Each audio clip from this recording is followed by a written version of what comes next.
محمد صلی اللہ علیہ وسلم کی امت میں پیدا فرمایا۔ وہ چاہتا تو ہمیں حضرت نوح کی امت میں پیدا کر دیتا، وہ چاہتا تو حضرت ابراہیم کی امت میں پیدا کر دیتا۔ بہت سے انبیاء حضرت ہود گزرے ہیں، حضرت یعقوب گزرے ہیں، اسحاق گزرے ہیں، حضرت یوسف گزرے ہیں۔ جہاں چاہتا جب چاہتا پیدا کر دیتا، لیکن یہ ہماری بہت بڑی سعادت اور خوش نصیبی ہے کہ اس نے ہمیں اپنے سب سے بڑے محبوب، تمام انبیاء کے سردار حضرت محمد صلی اللہ علیہ وسلم کی امت میں پیدا فرمایا۔ امتوں نے اپنے نبیوں کے دین کو بدل دیا۔ ہر دین جس عقیدے کو لے کر آیا ہے، لا الہ الا اللہ ہے، اللہ کے سوا کوئی اللہ نہیں، اس کی کوئی حفاظت نہیں کر سکا۔ نبی یہ پیغام دے کر چلا گیا، 1 2 3 4 پیڑھیوں کے بعد انہی کی امت نے اس پیغام کو بدل دیا۔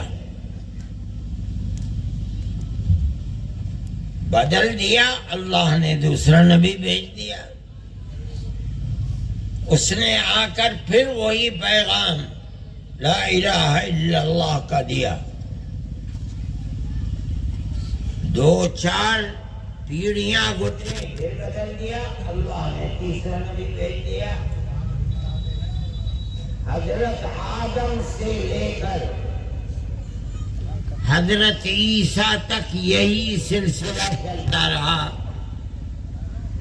حضرت عیسیٰ نے بھی ایک ہی پیغام دیا، لا الہ الا اللہ، اللہ کے سوا کوئی اللہ نہیں ہے۔ ان کی امت نے اس طرح بدلا اس عقیدے کو کہ کہا کہ عیسیٰ اللہ کے بیٹے ہیں اور وہ بھی اللہ ہیں۔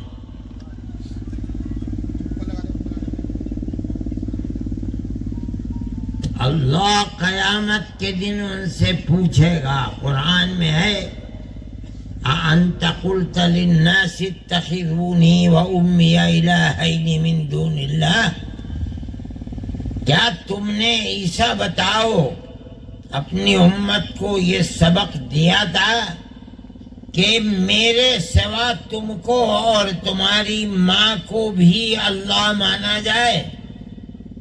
قال سبحانک،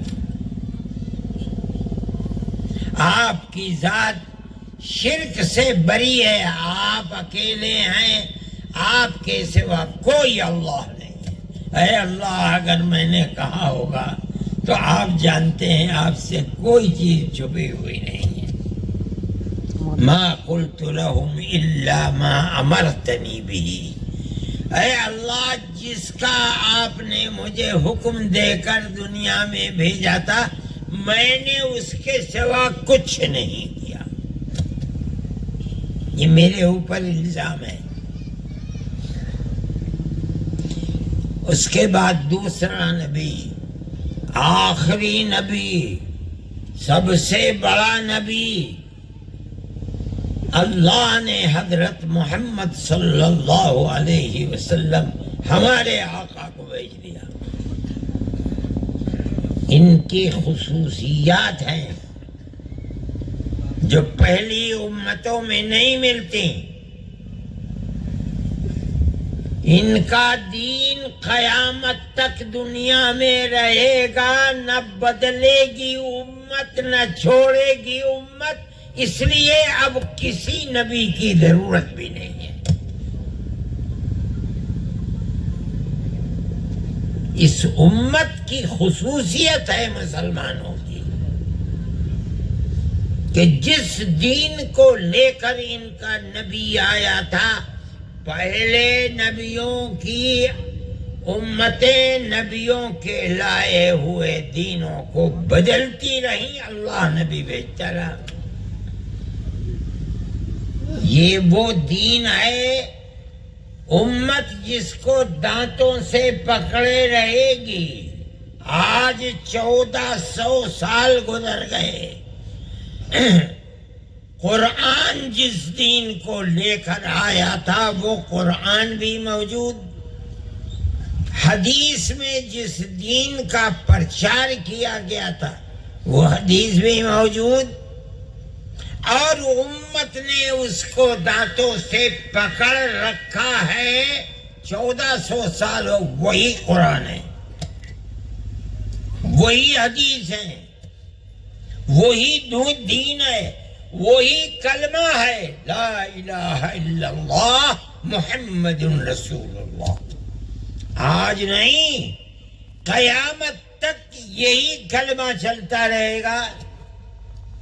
دنیا کی بڑی سے بڑی حکومتیں اپنی طاقت کے بلبوتے پر ہمیشہ یہ چاہتی رہی ہیں کہ یہ کلمہ بدل جائے، دین نیست و نابود ہو جائے۔ وہ حکومتیں خود نیست و نابود ہو گئیں، دین اپنی جگہ موجود ہے، قرآن اپنی جگہ موجود ہے۔ کیسے موجود ہے؟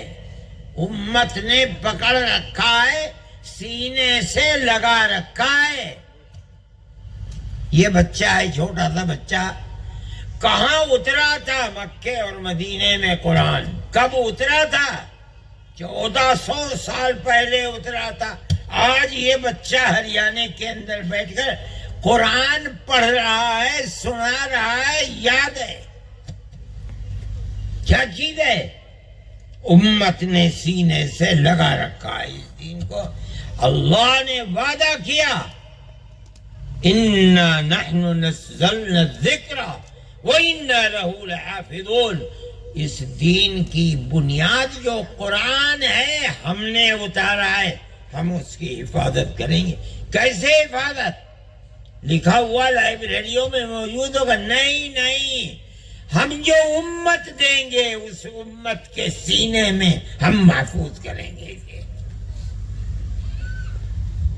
یہ خصوصیت ہے۔ لوگ پڑھتے ہیں، یہ بچہ پڑھ کے سنا رہا ہے، کوئی قرآن ہی اللہ کی کتاب نہیں ہے۔ اللہ نے اپنے نبیوں کے اوپر کتابیں بہت اتاری، آج ان کتابوں کا کوئی جاننے والا بھی نہیں، امتیوں نے حفاظت نہیں کی۔ 2 کتابیں اور ہیں، قرآن ہے، اس کے علاوہ تورات ہے جو حضرت موسیٰ کو دی گئی تھی علی نبینا وعلیہ الصلاۃ والتسلیم۔ اس کے بعد انجیل ہے جو حضرت عیسیٰ کو دی گئی تھی، جیسے حضرت محمد کو کتاب دی گئی۔ لیکن دیکھو، غور کرو، اگر چراغ لے کے دنیا میں ڈھونڈو کہ کوئی تورات کا حافظ مل جائے، انجیل کا حافظ مل جائے، ملے گا نہیں۔